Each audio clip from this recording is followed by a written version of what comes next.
कालसर्प part 2। पिछले भाग में आपने देखा नगीना ने अपनी तंत्र शक्तियों का हमला महानगर पर किया। तंत्र शक्तियों को रोकने के लिए शक्ति को आना पड़ा। उसके बाद शैतान शक्ति और शक्ति का टकराव हुआ। उसके बाद शक्ति ने उस शैतान शक्ति को नष्ट कर दिया। उसके बाद नगीना नागद्वीप पर जा पहुंची। नागद्वीप से एक शैतान शक्ति को लाकर उसने तरुण के शरीर में प्रवेश कर दिया। उस शैतान शक्ति के तरुण के शरीर में प्रवेश करते ही उसने एक भयानक रूप धारण कर लिया, जिसको रोकने के लिए शक्ति को आना पड़ा। पर शक्ति उसको रोकने में असमर्थ हो रही थी। काफ़ी देर तक लड़ाई करने के बाद भी शक्ति उसको रोक ना पाई, तो उस शैतान को ख़त्म करने के लिए शक्ति को अपना तीसरा नेत्र खोलना पड़ा। पर शक्ति का तीसरा नेत्र उस शक्ति को भस्म करने के लिए नहीं खुला। तब शक्ति ने जाना तरुण के शरीर में किसी शैतान ने कब्जा कर रखा है। तभी शैतान के शरीर से कोई शक्ति आके टकराई और वो धड़ाम से ज़मीन पे आ गिरा। शक्ति देखती रह गई। अब आगे ये कैसे हुआ? किसने किया? मैंने अपनी तंत्र शक्तियों से इसे अचेत कर दिया है, लेकिन यह अधिक समय तक इस स्थिति में नहीं रहने वाला। इसका शरीर शीघ्र ही मेरी तंत्र शक्तियों को सहने लायक बन जाएगा और फिर यह सामान्य होकर प्रलय मचाना आरंभ कर देगा। तुम कौन हो और कहाँ से आई हो? इस समय यह बात बताना व्यर्थ है। अपने बारे में तुम्हें बाद में बता सकती हूँ। मैं मानवता की भलाई के लिए आई हूँ और ऐसा तभी होगा जब यह शैतान का अवतार कालसर्पा समाप्त होगा। कालसर्पा ने किसी मनुष्य के शरीर को अपने कब्जे में कर रखा है। यह नागद्वीप का ऐसा सर्प मानव है जिसने सैकड़ों दुर्लभ शक्तियाँ प्राप्त कर रखी हैं। अपनी विलक्षण शक्तियों के कारण कालसर्पा एक तरह से अमर है, क्योंकि इस ब्रह्मांड में कालसर्पा मात्र एक ही चीज़ से समाप्त हो सकता है। वो चीज़ है महात्मा कालदूत के शरीर की राख। ये महात्मा कालदूत कौन है?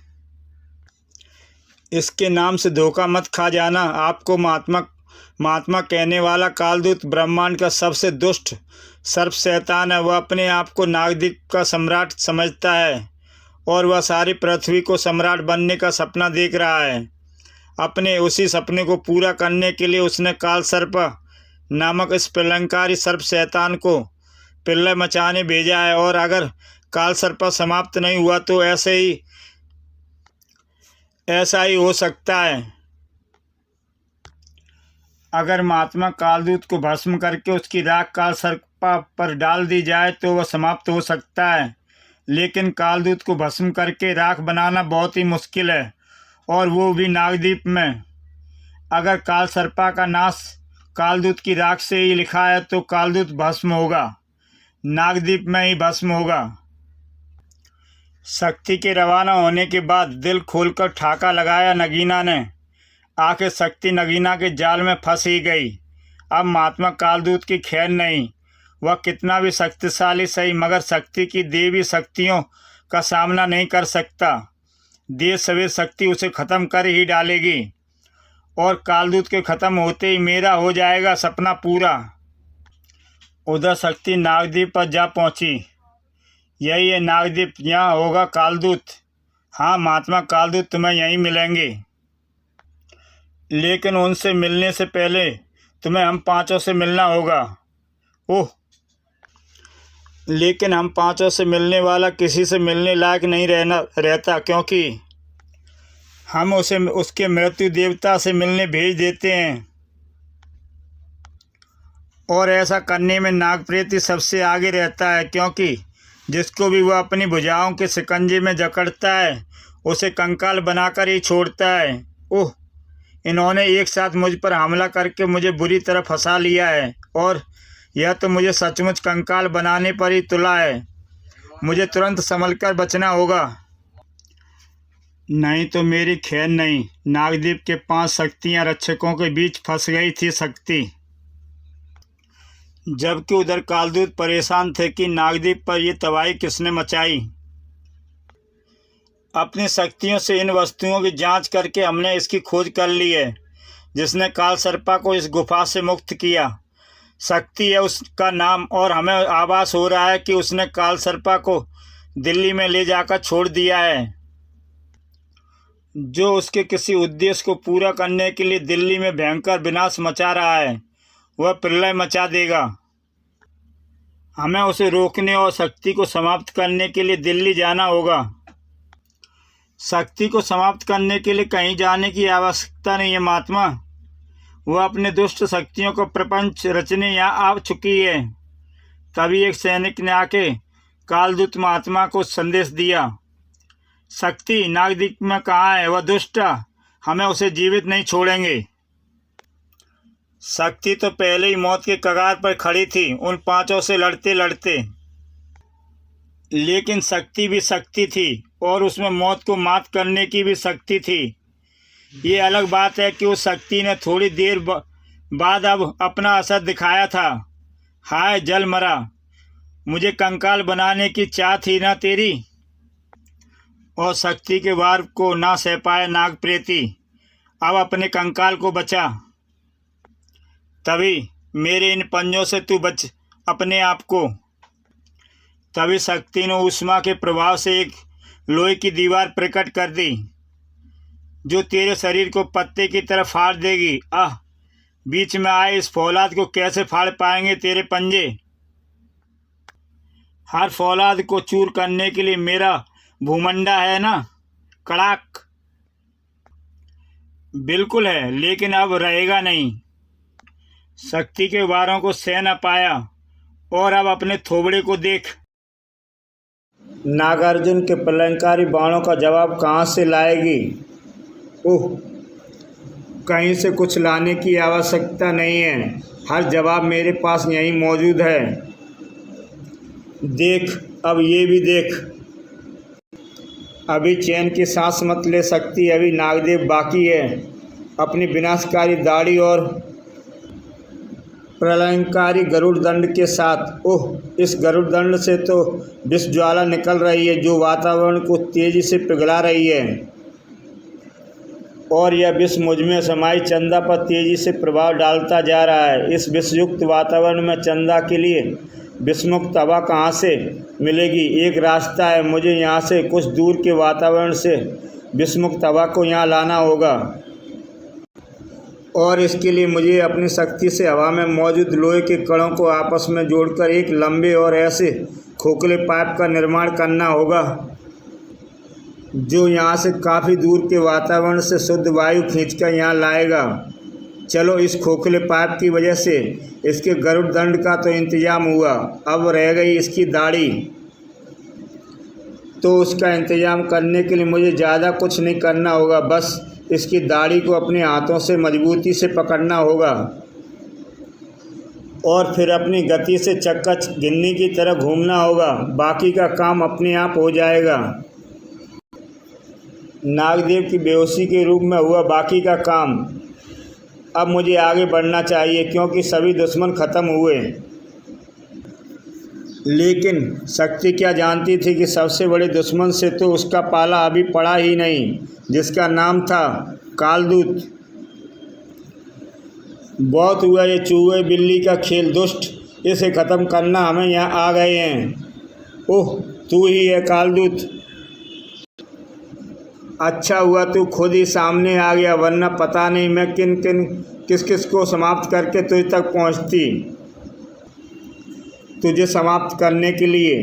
ओह, एक बार नागद्वीप पर आने के बाद सफल होकर लौटने ने तेरे हौसलों को इतना बढ़ा दिया है कि तू कालदूत को समाप्त करने का स्वप्न देखने लगी है। हमारा यह दंड चीज चला अभी तेरे स्वप्न के साथ तेरे शरीर को भी चूर चूर कर देगा। ओह, ये तो सचमुच ही बहुत घातक हथियार है। अभी इसे भस्म कर देती हूँ। ये कालदूत का चीज चला है, इसे ना कोई भस्म कर सकता है। और ना तब तक रुक सकता है जब तक ये अपने शिकार को चीर नहीं डालता। ओह, जहाँ मैं जा रही हूँ ये मुझे ख़त्म करने वहीं आ रहा है और इसे किसी भी तरह रोकना, इससे छुटकारा पाना मुश्किल है। एक रास्ता है इससे छुटकारा पाने का, मुझे यहाँ से भागना होगा। भाग रही है, भाग, लेकिन चीज चला तब तक तेरा पीछा नहीं छोड़ेगा जब तक तुझे नागद्वीप में आने का दंड नहीं दे देता। और अब भी शक्ति के पीछे लगा हुआ था चीज चला, और शक्ति इस बात से खुश थी। अपनी साधारण गति से उड़ती हुई मैं इस चीचरा को अपने पीछे लगाए बहुत दूर तक ले आई हूँ।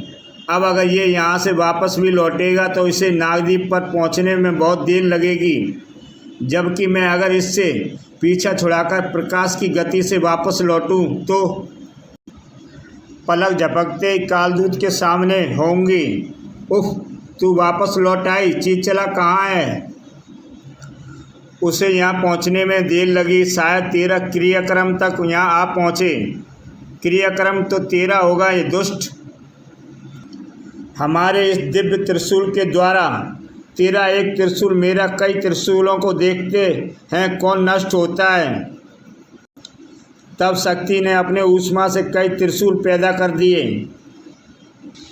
पर वे त्रिशूल कालदूत के त्रिशूल का सामना न कर सके। ओह, देख लिया अपने साधारण त्रिशूलों का अंजाम। अब अपनी आँखों को हमेशा के लिए बंद कर। ओह, ये त्रिशूल भी मुझे मार डालने पर उतारू है। मेरे द्वारा बनाए गए साधारण हथियार इस दिव्यास्त्र का मुकाबला नहीं कर पा रहे। कोई बात नहीं, अगर दिव्यास्त्र का सामना दिव्यास्त्र ही करेगा तो ऐसा ही सही। तुरंत ये शक्ति के उठे हुए हाथ में दिव्यास्त्र खड़क प्रकट हुई। उसे फंसा रहने दे। ओह, उस खड़क ने हमारे त्रिशूल को फंसा लिया। तू अपनी चिंता कर, क्योंकि तू मौत के शिकंजे में फंसने जा रहा है। शिकंजा किसे कहते हैं ये तुझे कालसर्पा बताएगा। सचमुच इसकी जकड़ बहुत मजबूत है, लेकिन अत्यधिक तीव्र ऊष्मा किसी की भी मजबूती छीण कर सकती है। ऐसे, लेकिन इसके बाद भी तू कालदूत की अपार शक्तियों से नहीं बचेगी। तेरी इन्हीं शक्तियों के घमंड को चूर करने में यहाँ आई हूँ, जिसके बल पर तू मानवता को कुचलकर पृथ्वी पर अपना शैतानी राज स्थापित करने का सपना देख रहा है। क्रोध की अधिकता से शक्ति कांप रही थी, और जब शक्ति क्रोध से कांपती है तो उसे अपने माथे के बीचों बीच अजीब सी हलचल होती प्रतीत होती है, और यह हलचल प्रतीक होती है शक्ति की उस सबसे प्रलंकारी शक्ति, तीसरे नेत्र के खुलने की, जो ब्रह्मांड में हर शक्ति को पलक झपकते ही भस्म कर डालती है। और इस समय सबसे उसके सामने था कालदूत, तीसरे नेत्र के एकदम निशाने पर, और तीसरे नेत्र के खुलने के साथ ही प्रलंकारी ऊष्मा से नहा गया कालदूत। कालदूत अब उसके तेज से कहाँ बच पाता। कालदूत जैसी शक्ति को ख़त्म करने के बाद शक्ति भी अपने पैरों पर खड़ी ना रह सकी। वह भी बेहोश होकर गिरी। कोई इसी बात का इंतजार कर रहा था, और वह कोई और नहीं, नगीना थी। ओह, तुम यहाँ कैसे पहुँची? मुझे तो यहाँ पहुँचना ही था, यहाँ के सिंहासन पर बैठने के लिए, और तुझे अपने जाल में फंसाकर तड़पता देखने के लिए। तुम्हारा जाल? हाँ, मेरा जाल, नागतांत्रिक नगीना का जाल। मैंने सबसे पहले तेरा रूप धरकर द्वीप से कालसर्पा को मुक्त कराया, और फिर उससे दिल्ली में विनाश मचाकर तुझे यहाँ भेजा। ऐसा मैंने तुझे और कालदूत को दुश्मन बनाने के लिए किया। मैं यह भी जानती थी कि कालदूत को राख बनाने के बाद तेरी शक्तियाँ इतनी क्षीण हो जाएंगी कि तू बहुत देर तक संभल नहीं पाएगी, और ऐसे में मेरे लिए तुझे ख़त्म करना ठीक वैसा ही होगा जैसे हाथी के लिए चींटी को कुचलना।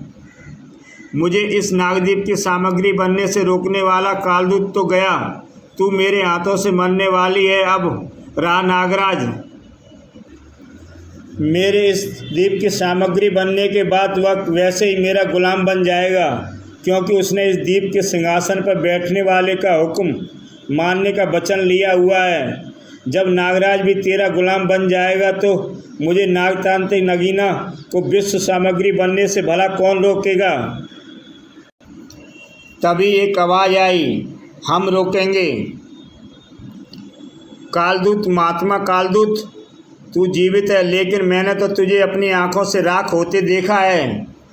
देखते कैसे नहीं, हमने अपनी शक्तियों से यही तो तुझे दिखाना था, और ऐसा हमने तब किया जब हमें शक्ति की बातों से पता चला कि वह वास्तव में मानवता की मित्र है और हमें मानवता का शत्रु समझकर मानवता को बचाने आई है। बस यह पता चलने के बाद हमने अपनी दिव्य दृष्टि से सब जान लिया और तब हमने राख होने का प्रपंच रचा। हमने इस बात का आभास तीसरे नेत्र खोलने को तत्पर शक्ति को भी नहीं होने दिया। हालांकि एक पल को हमें लगा कि शक्ति सब कुछ जान जाएगी, क्योंकि हमारी पुण्य शक्तियों के कारण शक्ति का तीसरा नेत्र हमारे सामने खुल नहीं पा रहा था। तब हमने अपनी अति सूक्ष्म शक्ति का उपयोग किया, जिसमें फंसकर शक्ति और तुम्हें लगा कि शक्ति ने अपने तीसरे नेत्र की शक्ति से हमें भस्म कर दिया है।